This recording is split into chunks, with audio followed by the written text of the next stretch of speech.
উপকূলীয় জেলা বরগুনায় গত রাত থেকে টানা বৃষ্টি হচ্ছে। এ বিষয়ে জানবো সহকর্মী শাহ আলীর কাছ থেকে। তিনি বরগুনা থেকে আমাদের সাথে যুক্ত হবেন। শাহ আলী, জানাবেন আপনার এলাকায় এখন কি পরিস্থিতি, জনভোগান্তি কেমন দেখছেন?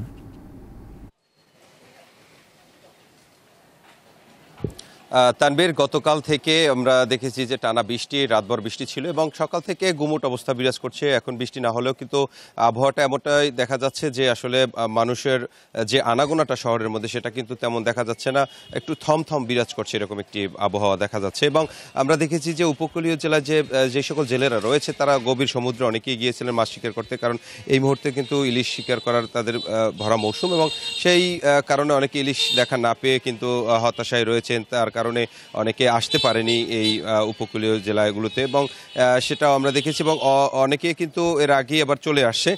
তো এই যে গুমুট অবস্থা বিরাজ করছে এর মধ্যে অনেকে এই উপকূলীয় জেলার মানুষগুলো তারা কিন্তু ধান সিদ্ধ করেছে। সেই ধানগুলো কিন্তু এই ৩-৪ দিন যাবৎ তারা কিন্তু শুকনা দিতে পারেনি, যার কারণে তারা চরম ভোগান্তিতে রয়েছে। এছাড়া যারা কৃষক রয়েছে তারা এখন কিন্তু বীজ রোপণ করার সময় সে বীজও কিন্তু রোপণ করতে পারেনি, আমরা দেখেছি। এবং অনেকে ধান মাড়াই করার জন্য প্রস্তুত নিয়েছেন কিন্তু ধান মাড়াই করতে পারেনি।